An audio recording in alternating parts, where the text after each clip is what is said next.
السلام علیکم ورحمۃ اللہ وبرکاتہ۔ بسم اللہ الرحمن الرحیم۔ جب دربار آراستہ ہوا تو علاء الدین نے علی عامر آفریدی اور نرملا کماری کو طلب کر لیا۔ راجہ رتن سنگھ اور رام دیو بھی گواہوں کے طور پر بلائے گئے تھے۔ آفریدی کے پیروں میں زنجیریں تھیں اور وہ لڑکھڑاتا ہوا تخت کے نیچے تک پہنچا تھا۔ رتن سنگھ زنجیروں سے آزاد تھا، مگر اس کی حیثیت بھی ایک مجرم سے زیادہ نہیں تھی۔ آفریدی: یہ کام ہمارے لیے بہت آسان تھا کہ ہم ایک اشارہ کر دیتے اور گھوڑوں کے سم تیرے جسم کو رون ڈالتے۔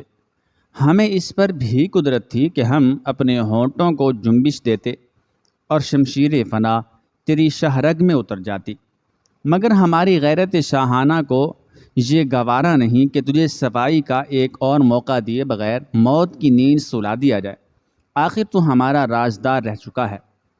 علاء الدین نے آفریدی کو مخاطب کرتے ہوئے کہا، ہم تجھ سے پوچھتے ہیں کہ تو نے ہمارے اعتبار کو کیوں فروخت کیا، اور دنیا میں وہ کون سا خریدار ہے جو ہم سے زیادہ قیمت ادا کر سکتا ہے؟ بد نصیب آفریدی، تجھے کس شے کی طلب تھی؟ ہمارے دست اختیار میں کیا کچھ نہیں تھا، مانگ کر تو دیکھا ہوتا۔ ہم اپنے کرم کی اتنی بارش کر دیتے کہ تیرا دامن چھلک اٹھتا۔ میں نے شاہ والا کے اعتبار کو کسی بازار میں نیلام نہیں کیا۔ آفریدی کا لہجہ پرجوش تھا۔ والد مرحوم نے مرتے وقت وصیت کی تھی کہ میں آخری سانس تک شاہان خلجی کا وفادار رہوں۔ میرے بزرگوں کو آپ کی ذات کے آئینے میں ہندوستانی مسلمانوں کا روشن مستقبل نظر آتا تھا، اسی لیے میں بھی انہی کی آنکھوں سے دیکھتا رہا۔ نہ میرے آبا و اجداد انعام و اکرام کے بھوکے تھے اور نہ میرے دل میں کوئی جذبہ حرص موجود ہے۔ میں اول و آخر ایک سپاہی ہوں جو اپنے امیر کے حکم پر سرفروشی کی تمنا رکھتا ہوں۔ مجھے جس محاذ پر بھیجا گیا تھا وہاں موت بھی تھی، تشدد تھا اور لامحدود رسوائیاں تھیں۔ میں نے سب کچھ برداشت کیا، مگر آپ کے پرچم جاہ و جلال کو سرنگوں نہیں ہونے دیا۔ اگر دیار دشمناں میں مجھے موت بھی آتی تو اس طرح کہ میری مٹھیاں بند ہوتیں اور پرچم شاہی کو الگ کرنے کے لیے میرے دونوں ہاتھ کلائیوں سے کاٹ دیے جاتے۔ یہ کہتے کہتے آفریدی بہت زیادہ جذباتی ہو گیا تھا۔ ہم پہلے بھی تیری لفاظی سن چکے ہیں۔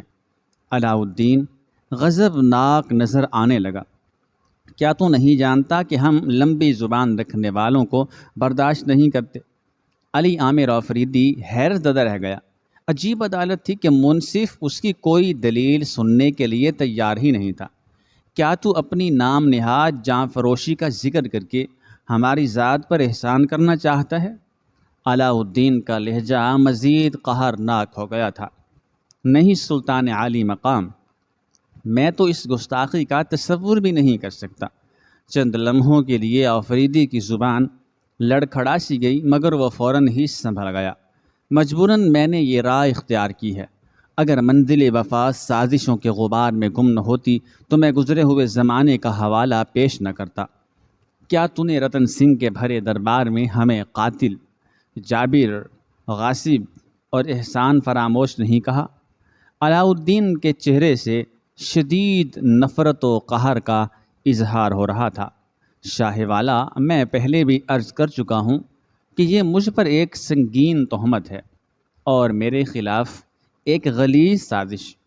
کیا رتن سنگھ اور راجپوت سردار تیرے خلاف سازش کر رہے ہیں؟ علاء الدین نے سوال کیا۔ تیری ذات کب سے اتنی اہمیت اختیار کر گئی کہ تو سازشوں کا مرکز بن گیا؟ جب سے آپ نے اپنے معاملات دل میں مجھے رازداری کا شرف بخشا۔ علی عامر آفریدی اب اپنے اعصاب پر قابو پا چکا تھا۔ علاء الدین کے چہرے پر کئی رنگ آئے اور گزر گئے۔ رتن سنگھ مجھ سے اس لیے خفا ہے کہ میں نے رانی پدمنی تک آپ کا ایک ذاتی پیغام پہنچانے کی کوشش کی تھی۔ آفریدی کے صبر کا پیمانہ چھلک اٹھا۔ راجپوت سردار مجھ سے اس لیے ناخوش ہیں کہ میں نے دھرے دربار میں آپ کی مذمت کرنے سے انکار کر دیا تھا۔ اگر رانی پدمنی زندہ ہوتی تو شاید اس بات کا اعتراف کر لیتی کہ میرے انکار کے بعد مجھے کس طرح تشدد کا نشانہ بنایا گیا آفریدی اپنے انجام سے بے نیاز ہو کر بول رہا تھا، اور مہاراج رام دیو مجھ سے اس لیے ناراض ہیں کہ ان کے تمام جادوئی حربے ناکام ہو چکے تھے۔ یہ وہی ستارہ شناس برہمن ہے جو کل تک اپنے ظلمات کے ذریعے آپ کے اقتدار کو جلا کر خاک کر دینے کا دعویٰ کر رہا تھا، مگر آج وہ شاہ کے اتنے قریب ہے کہ اسے دیکھ کر میرا دم گھٹنے لگتا ہے۔ خدایا، یہ کیسا انقلاب ہے!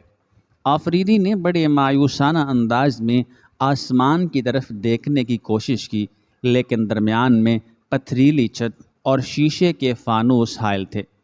کچھ ساعتوں کے لیے دربار میں سناٹا چھا گیا۔ آفریدی، تیرا یہ دعویٰ ابھی تشنہ دلیل ہے کہ تو نے ہماری خاطر دشمنوں کے مظالم برداشت کیے۔ علاء الدین خلجی کچھ دیر خاموش رہنے کے بعد دوبارہ اپنے سفیر سے مخاطب ہوا۔ پھر بھی ہم تسلیم کر لیتے ہیں کہ تو سچ بول رہا ہے، تو پھر اے میرے امیر، مجھے اس سچائی کا صلہ دیجیے۔ آفریدی کا لہجہ انتہائی پرسوز تھا۔ ابھی ہماری بات مکمل نہیں ہوئی آفریدی۔ علاء الدین کا انداز گفتگو تحقیر آمیز تھا۔ اگر غیروں کا تشدد سہتے سہتے تجھے موت بھی آ جاتی تو یہ ایک حقیر قربانی ہوتی۔ کیا تو نے کبھی اپنی آنکھوں سے یہ منظر نہیں دیکھا کہ جب آفتاب طلوع ہوتا ہے تو بے شمار ستارے ہلاک ہو جاتے ہیں؟ ہم وقت کا سورج ہیں، اور تو ہماری اقبال مندی کے دائرے میں تیرتا ہوا ایک کمزور اور حقیر ستارہ۔ ایک تیرے بجھ جانے سے کیا فرق پڑتا؟ تجھ سے پہلے نہ جانے کتنے ستارے گردش کرتے کرتے تھم گئے، اپنے مرکز سے ٹوٹے اور ہمارے اقتدار کی لامحدود فضاؤں میں تحلیل ہو گئے۔ آفریدی فرط حیرت سے ساکت ہو کر رہ گیا تھا۔ آج اس نے پہلی بار مزاج شاہی کی ایک ایسی جھلک دیکھی تھی جس کا انسانیت سے کوئی تعلق نہیں تھا۔ سلطان ذی حشم، یہ تو خدائی کا انداز بھی نہیں ہوتا۔ علی عامر آفریدی اپنی زبان پر قابو نہیں رکھ سکا۔ خدا نے بھی تمام تر بے نیازیوں کے ساتھ ایک دن ایسا مقرر کیا ہے جب وہ اپنے بندوں سے پوچھے گا کہ آج تمہاری مرضی کیا ہے۔ علی عامر آفریدی کی گفتگو سن کر تمام اہل دربار لرز گئے۔ اب انہیں یقین آ گیا تھا کہ افغان سپاہ سالار کو سلطان کے قہر و غضب سے کوئی نہیں بچا سکتا۔ علاء الدین کو محسوس ہوا کہ جیسے تخت شاہی اچانک جل اٹھا ہے اور جس کی گرمی سے اس کے دل و دماغ جھلس گئے ہیں۔ سلطان کی سماعت ایسے بے باک اور نازک الفاظ سے آشنا نہیں تھی۔ وہ جنگل کی آگ، پاگل ہوا اور برق بے اما کی طرح برہم ہو جانا چاہتا تھا، مگر اس نے خلاف عادت صبر و ضبط سے کام لیا۔ دربار میں امیر خسرو جیسے صوفی اور دیگر علماء بھی موجود تھے۔ علاء الدین آفریدی کی اس دلیل کو رد کرنے کی طاقت نہیں رکھتا تھا، اس لیے زاویہ بدل کر علی عامر سے مخاطب ہوا۔ ہمیں تجھ سے اس بے ادبی کی شکایت نہیں کہ تو مرضی شاہ کو سمجھنے سے عاجز رہا۔ علاء الدین کا لہجہ بدستور غضبناک تھا۔ تجھ پر بنیادی الزام یہ ہے کہ تو نے دشمنوں کے درمیان اپنے فرما روا کا مذاق اڑایا ہے اور اس کے اقتدار کو ناجائز قرار دیا۔ یہ صریحاً بغاوت ہے اور ایک باغی کی سزا موت کے سوا کچھ نہیں۔ اگر رتن سنگھ، گیانی رام دیو اور دوسرے راجپوت سردار جھوٹے ہیں تو پھر ان گواہوں کا کیا ہوگا جو دہلی میں موجود ہیں اور تجھ سے گہرا تعلق رکھتے ہیں؟ ہم شاید چتوڑ میں سنی جانے والی آوازوں کو فراموش کر دیتے، مگر جب ہر طرف انہی آوازوں کی بازگشت سنائی دے تو پھر یہ الزام تراشی نہیں، ایک سنگین حقیقت ہے۔ شاہ والا اب میں اپنی جانثاریوں کا کوئی حوالہ پیش کرنا نہیں چاہتا۔ آفریدی ہواؤں کے رخ کو پہچان چکا تھا۔ گردش وقت میرے تعاقب میں ہے اور میں فرار کی طاقت نہیں رکھتا، پھر بھی میں ان گواہوں کے روشن چہرے دیکھنا چاہتا ہوں جو دوستی کی قبا پہن کر نفرتوں کی تجارت کر رہے ہیں۔ علاء الدین خلجی نے مڑ کر ملک کافور کی طرف دیکھا جو سلطان کے بائیں ہاتھ پر اگلی قطار میں کھڑا تھا۔ شہنشاہ کی جنبش چشم کے ساتھ ہی ملک کافور آگے بڑھا، تخت کے سامنے گھٹنوں کے بل جھکا اور پھر اس جگہ کو بوسہ دیا جو سلطان کی گزرگاہ تھی۔ فاتح عالم سردار آفریدی کے جرائم کا ایک گواہ یہ غلام بھی ہے۔ ملک کافور سر جھکائے دست بستہ کھڑا تھا۔ میں اس ہندو زادے کی شہادت تسلیم نہیں کرتا۔ آفریدی بے اختیار ہو گیا۔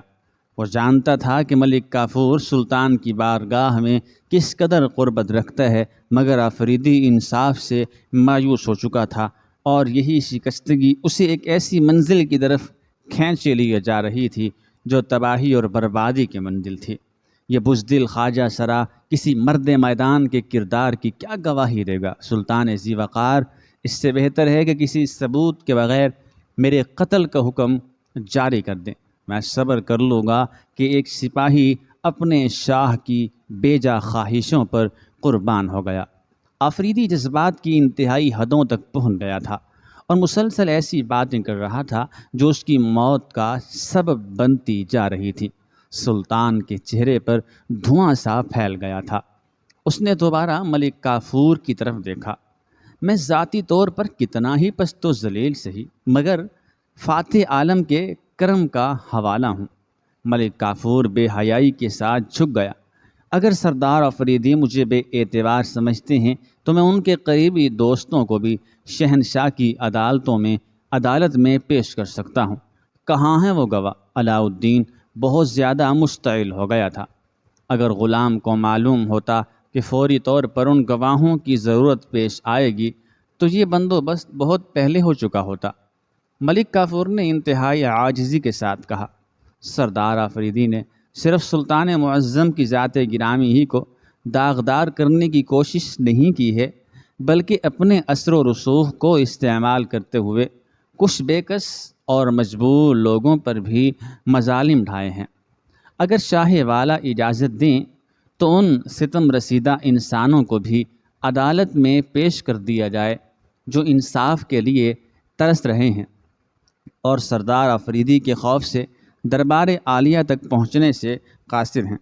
ملک کافور اسی لمحے کا انتظار کر رہا تھا۔ 10-11 ماہ کی طویل منصوبہ بندی پر عمل کرنے کا وقت آ گیا تھا۔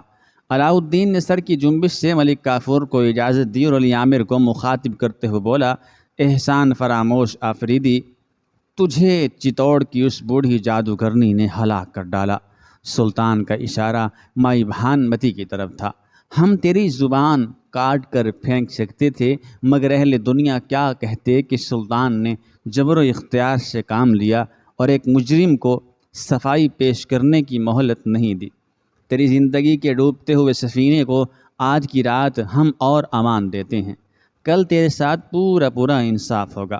اگر کسی ایک شخص نے بھی تیری بے گناہی پر شہادت دی تو ہم تجھے معاف کر دیں گے۔ سلطان کے اس حکم کے ساتھ ہی دربار برخاست ہو گیا۔ وہ رات علی عامر آفریدی کے ساتھ دہلی کے تمام امراء کے لیے بڑی پرہول تھی۔ ایک نوجوان سپاہ سالار کی بے باکی نے انہیں ملک کافور کے بارے میں سوچنے پر مجبور کر دیا تھا، جو شرفاء کے لیے ایک سنگین خطرے کی صورت اختیار کرتا جا رہا تھا۔ نرملا کماری محل سرا کے ایک تنہا کمرے میں بہت اداس تھی۔ شاہی بیگمات اس سے ہمدردی کا اظہار کرنا چاہتی تھیں، مگر انہیں اس بات کا خوف تھا کہ کہیں کوئی جاسوس کنیز سلطان تک یہ خبر نہ پہنچا دے۔ اسی مجبوری نے بیگمات کے قدموں میں زنجیریں ڈال دی تھیں۔ وہ اپنی ایک ہم جنس کو شمع کی طرح پگھلتے ہوئے دیکھ رہی تھیں، مگر اس کے آنسو خشک کرنے کے لیے اپنے دامن کو آگے نہیں بڑھا سکتی تھیں۔ آفریدی بھی کمرے کے فرش پر بے حس و حرکت لیٹا تھا، مگر اس کا ذہن مسلسل سفر میں تھا۔ کبھی نظروں کے سامنے شائستہ بیگم کا اداس چہرہ ابھر آتا، کبھی محسوس ہوتا کہ عالیہ اس سے سرگوشیاں کر رہی ہے، کبھی یوں لگتا جیسے مائی بھانمتی اسے پکار رہی ہے، کبھی نرملا کی آواز سنائی دینے لگتی کہ سردار مجھے چھوڑ کر کہاں جا رہے ہو۔ کئی تلخ یادیں تھیں جو بہت دنوں سے اس کا پیچھا کر رہی تھی۔ وہ کسی کو کیا جواب دیتا؟ وقت نے تو اس کی قوت گفتار ہی چھین لی تھی۔ آفریدی اپنی اس مجبوری پر تڑپ کر کروٹ لیتا تو زنجیریں بج اٹھتیں اور علی عامر کو احساس ہوتا کہ موت اس کے بہت قریب رقص کر رہی ہے۔ اسی رات ملک کافور علاء الدین کے قدموں پر سر رکھے رو رہا تھا اور کہہ رہا تھا، آفریدی نے چتوڑ روانہ ہوتے وقت مجھے شاہ کے حوالے سے دنیا کی غلیظ ترین گالی دی تھی۔ ملک کافور کے بہتے ہوئے آنسو کچھ اور تیز ہو گئے تھے۔ میں اس کی طعنہ زنی کو برداشت کر گیا تھا کہ وہ رانی پدمنی کے معاملے میں آپ کے رازدار قاصد کا فریضہ انجام دے رہا تھا، مگر کل دربار عام میں اس نے جس لقب سے مجھے یاد کیا ہے میں اسے کس طرح بھول جاؤں؟ ملک کافور کی عیاریاں اپنے عروج پر تھیں۔ کیا تجھے سرلا دیوی کا حشر یاد نہیں؟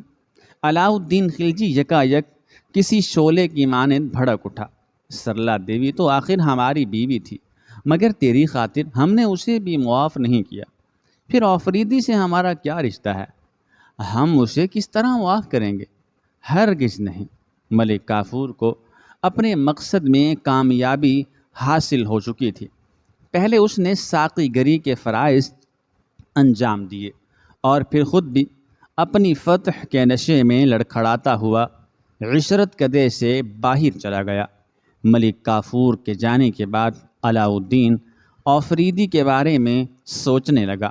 سلطان کو اپنے سفیر کی جانثاریوں کا خیال آ گیا، مگر اس خیال کو ملک کافور کے آنسوؤں نے دھندلا کر دیا۔ علاؤ الدین نے چند لمحوں کے لیے آفریدی کے اس گناہ سے چشم پوشی کرنا چاہی، لیکن سلطان کے ذہن میں ابھرنے والا دوسرا خیال بہت اذیت ناک تھا۔ سیاسی اعتبار سے آفریدی کا قتل ضروری ہو گیا تھا۔ اگر علاؤ الدین اسے معاف کر دیتا تو دوسرے درباریوں کے دلوں میں غلط قسم کے جذبے پرورش پانے لگتے۔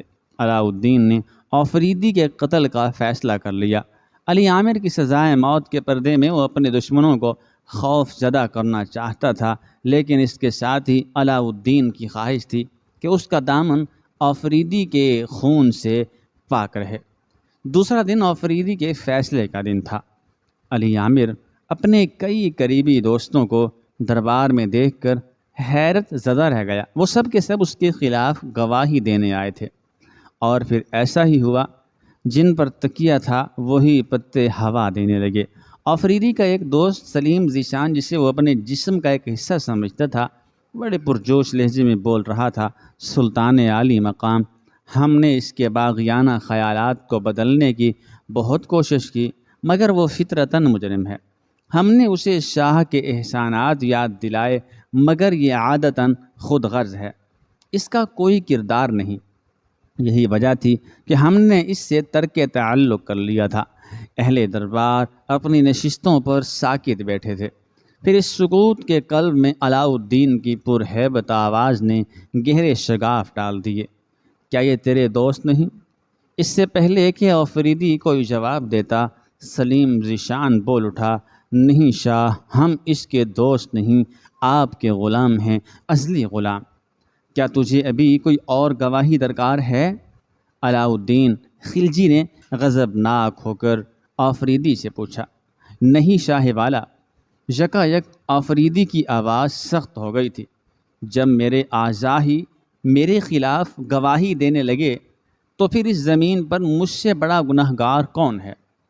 ابھی آفریدی کی بات مکمل نہیں ہوئی تھی کہ ایک برقع پوش عورت دربار میں داخل ہوئی اور تخت کے نیچے فرش پر سر رکھ کر رونے لگی۔ یہ کون ہے؟ علاؤ الدین نے چونک کر پردہ دار خاتون کی طرف دیکھا۔ عورت سجدے کی حالت سے اٹھ کر سیدھی ہوئی اور فریاد کرنے لگی: شہنشاہ، مجھے بھی انصاف چاہیے، میرا بڑا مجرم اس وقت آپ کی عدالت میں کھڑا ہے۔ عورت نے علی عامر آفریدی کی طرف اشارہ کرتے ہوئے کہا: سردار آفریدی میری حقیقی خالہ اور ان کے 3 بچوں کا قاتل ہے۔ اتنا کہہ کر عورت نے کپڑے میں لپٹا ہوا ایک کاغذ نکالا اور آگے بڑھ کر سلطان علاؤ الدین خلجی کے قدموں میں رکھ دیا۔ یہ کیا ہے؟ علاؤ الدین خلجی حیران تھا۔ آفریدی کے جرائم کی دستاویز، برقع پوش خاتون نے لرزتے ہوئے کہا۔ سلطان کے حکم پر اس کاغذ کو کھول کر سر دربار پڑھا گیا۔ یہ وہی خط تھا جو ملک کافور کے سپاہیوں نے درباری رقاصہ زہرہ جمال سے جبراً تحریر کرایا تھا۔